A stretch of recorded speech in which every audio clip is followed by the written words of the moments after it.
Salut l'équipe, c'est T-Jox, bienvenue sur ma chaîne. Je suis très content de vous accueillir en tout cas pour ce projet, ce nouveau projet, cette nouvelle vidéo. Dans ce projet, vous allez pouvoir retrouver justement des interviews, des POV, juste avec le bruit de la moto et des paysages, des beaux paysages qu'on retrouve ici en Occitanie. Vous retrouverez aussi des clips qui mettront en valeur vos motos. Le but en tout cas, c'est de faire des choses différentes. En attendant, si on se retrouve chez Aprilia, c'est pour récupérer ce qui se fait de mieux chez eux. Allez, c'est parti l'équipe, suivez-moi.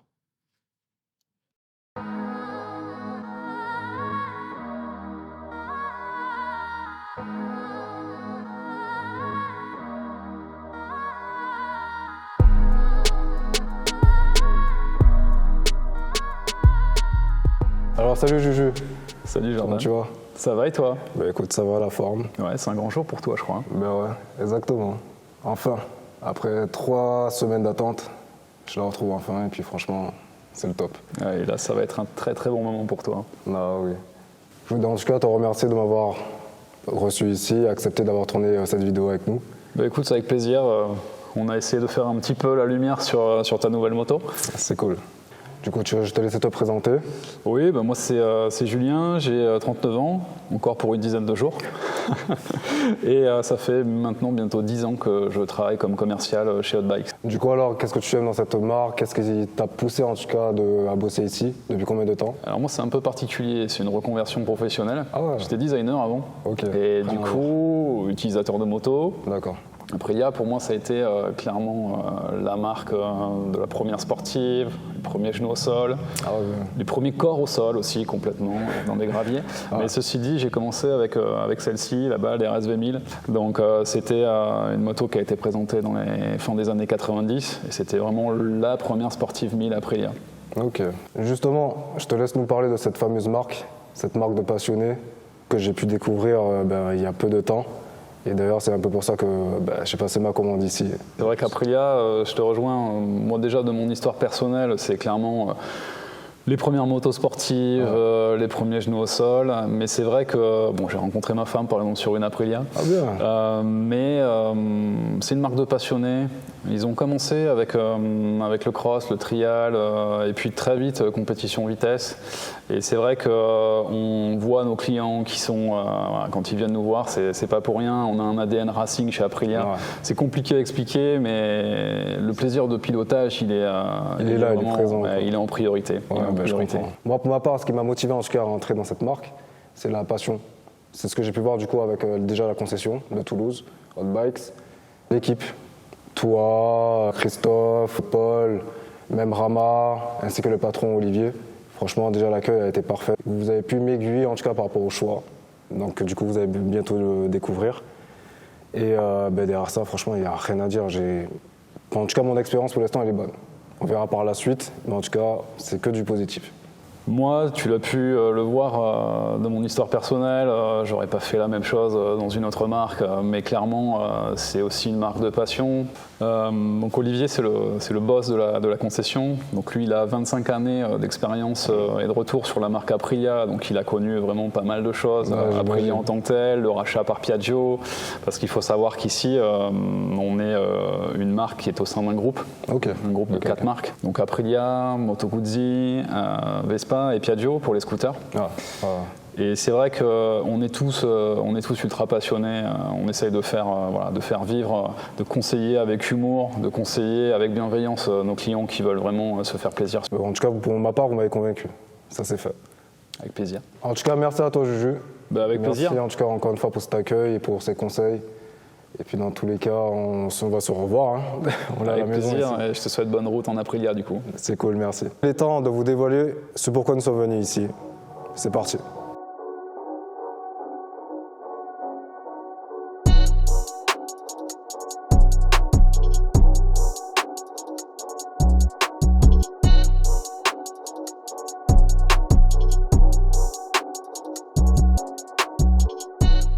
Donc maintenant, on se retrouve avec Christophe, expert atelier de chez Aprilia, le beau gosse de Toulouse Aprilia, bien sûr, et pour les intimes, Kiki.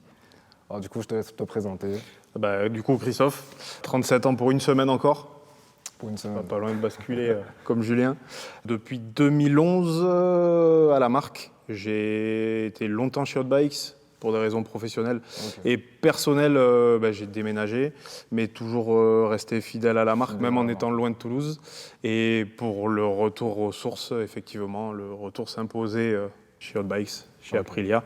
C'est une marque que j'ai toujours apprécié, notamment les italiennes, de façon générale pour un état d'esprit, une compétitivité. Les Italiens ont toujours été, de façon générale, dans leur marque de moto, ont toujours établi un rapport particulier à la compétition depuis très longtemps. On le sait chez Aprilia, chez d'autres marques aussi. C'est toujours ce qui a attiré mon attention et surtout la passion. Déjà, cette passion qu'on peut retrouver du coup dans le Superbike. Alors qu'on retrouve effectivement en MotoGP, qu'on retrouve en Superbike. On a très longtemps eu un ADN MotoGP avant d'arriver en Superbike, puisqu'on avait effectivement la grande génération Valentino Rossi à l'époque en 125, en 250, en 500, quand on était encore sur l'époque des deux temps. Donc beaucoup de titres effectivement à cette époque-là. On a quitté le MotoGP, la marque a été effectivement représentée effectivement mondial Superbike. On est revenu en 2009 avec une moto effectivement qui a été, on va dire, l'œuvre de quelqu'un connu dans les paddocks, puisqu'on va parler d'Alagna, qui est le maître d'œuvre Ducati aujourd'hui, mais qui a été le maître d'œuvre de l'RSV4, puisqu'en 2009, ce qu'il faut savoir, c'est c'est à lui, en fait, qu'on doit cette moto. À lui et à Max Biaggi, qui a énormément œuvré pour le développement de la moto, puisqu'on partait d'une feuille blanche. L'RSV1000, comme on a derrière, était un gros bicylindre. L'RSV4, comme son nom l'indique, est effectivement motorisé par un V4. Donc il a fallu partir d'une feuille totalement blanche pour arriver à une moto le plus aboutie possible en 2009. Et effectivement, on va dire que l'histoire nous a donné raison au vu des titres, effectivement, de Biaggi et de Gintoli dans la foulée. Ok. En tout cas, si je peux te laisser te parler déjà en général de la RSV4. RSV4, donc première génération, 2009. On est en 2023, bientôt 2024. Beaucoup d'évolutions. La base de la moto est restée. Châssis aluminium, bras aussi en aluminium. Toujours motorisé par un 4 cylindres en V. On était sur du 1000 cm3 sur les premières générations. On est passé à 1100 quand on a passé la norme anti-pollution pour en fait récupérer la puissance perdue. Donc on a pas mal de transformations, on a gagné beaucoup aussi. On est passé sur un véhicule qui effectivement fait maintenant 217 chevaux. C'est énorme. Les premières en faisaient, selon les papiers, on va dire 180. Donc on a quand même gagné énormément en puissance. On a gagné en couple. On est passé aujourd'hui sur un véhicule qui fait 125 Nm de couple. Donc pour un véhicule à 4 cylindres, effectivement, on a un véhicule qui a énormément de couple. Une pleine puissance. On est à peine à 200 kg tout plein fait. Donc là, en termes de rapport, c'est facile de faire le calcul. Donc un véhicule qui est très nerveux, très doux en même temps, avec une motorisation qui est très facile à prendre en main, mais qui par contre s'avère effectivement aussi ultra efficace, que ce soit pour s'amuser ou pour aller chasser des chronos. Tu m'étonnes. Ça va être le projet, en tout cas, on va bientôt en parler. Ce sera aussi le projet de passer en piste et du coup, celui qui va me conseiller, m'assister et tout monter sur ma moto, ce sera Kiki. Du coup, est-ce que tu peux nous dire la différence avec une RSV4 normale et la Factory? Alors, RSV4 Factory va avoir effectivement donc un matériel embarqué qui va être au-delà en termes de qualité. On voit très facilement sur le véhicule, premier coup d'œil, suspension. Donc suspension fourche, amortisseur de direction. On passe directement sur l'Öhlins. On est sur des versions pilotées, donc une version de moto qui est semi-active. Possibilité effectivement de rouler donc avec un mode actif, c'est-à-dire que c'est la moto qui en temps réel va s'adapter. Effectivement, la route, les conditions, pluie, sec, etc. On va avoir la possibilité de la verrouiller, de la passer en mode manuel également, donc de pouvoir charger toi-même en fait les précharges de suspension avec lesquelles tu veux rouler. D'accord, ok. Voilà. Qu'est-ce qu'on a de différent également? On a une livrée qui est différente, donc particulièrement la tienne sur ce Speedweight, donc une version blanc nacré avec une reprise de déco rouge-violette comme l'ADN MotoGP de la marque actuellement. On va retrouver des roues qui sont différentes, puisque effectivement, les roues entre la version normale et la version factory ne sont pas les mêmes. Et on le remarque très facilement en fait, à l'aspect de la roue, puisqu'on voit qu'effectivement, non seulement la couleur n'est pas la même, mais également l'aspect de la roue n'est pas le même, avec cette version, on va dire, qui n'est pas brillante, mais satinée, et qui traduit effectivement une roue différente pour le véhicule en factory. Maintenant, je vais te laisser nous dire des modifs que tu as pu apporter à ma moto. Alors, suite à ta commande, effectivement, donc on est parti sur un véhicule de base qui a été agrémenté de façon un petit peu plus sportive encore. Transformation, on te l'a effectivement, comme présenté là, livré avec le capot de selle. On a rajouté une protection de levier à l'avant, donc qui va permettre effectivement de protéger le levier de frein avant, notamment en cas de roulage sur circuit, roulage en groupe, c'est devenu obligatoire. C'est une sécurité basique pour éviter de se faire effectivement attraper le levier de frein avant lors des roulages en groupe. On a changé tes deux leviers, levier de frein, levier d'embrayage. Pareil, même principe, levier racing, donc entièrement réglable pour effectivement avoir le meilleur feeling au niveau du frein et de l'embrayage. On a rajouté de la voie à ta moto en installant une demi-ligne à Krapovic spécifique, développée à la marque. Donc c'est une demi-ligne qui est effectivement sans catalyseur, avec une carto spécifique qui va réenrichir la moto, notamment au moment des coupures pour refroidir les soupapes, et qui va lui permettre d'avoir effectivement performance optimale et utiliser les 217 chevaux comme il se doit. Un petit peu de protection aussi. On va retrouver de protection de fourche et de bras oscillants pour les petites chutes. On va éviter. Même à l'arrêt, on ne sait jamais. Vaut mieux prévenir que guérir. On a également apposé des protections GB Racing sur les deux carters, donc carter d'embrayage, carter d'alternateur. Même principe, on a retiré les protections d'origine qui sont en fait une protection qui est esthétique, mais qui est surtout phonique. C'est une protection qui est à l'intérieur surtout rembourrée d'isolation phonique.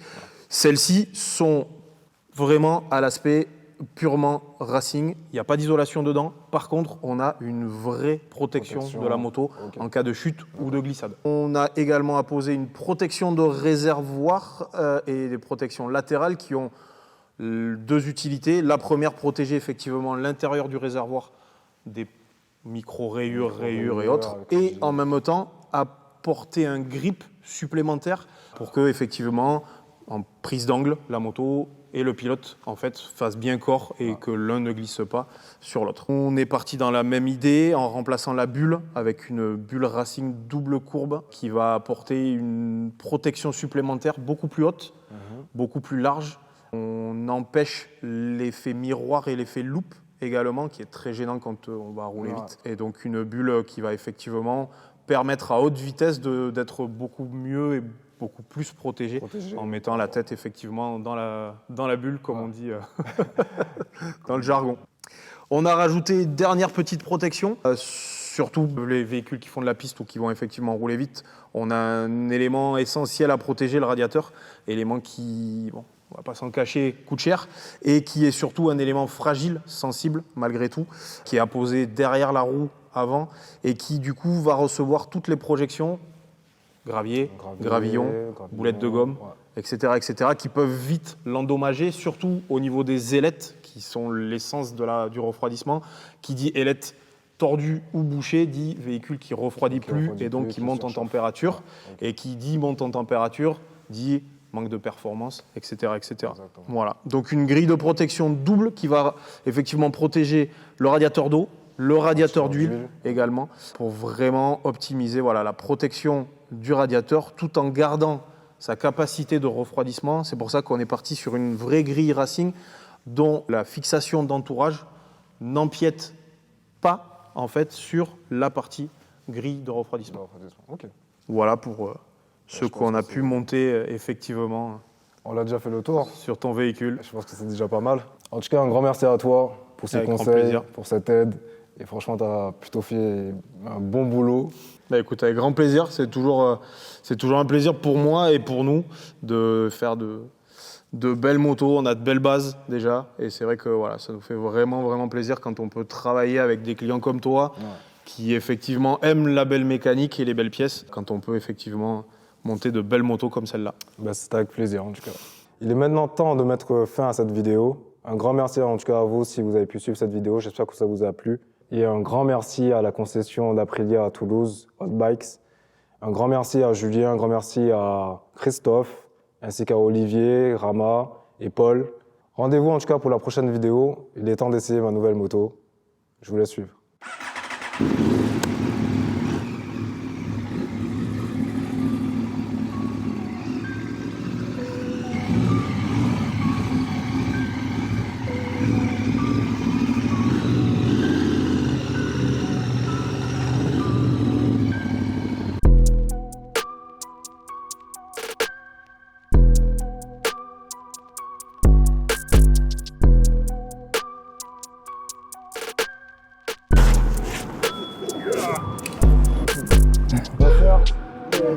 C'est une faute. Vous êtes très bien calé.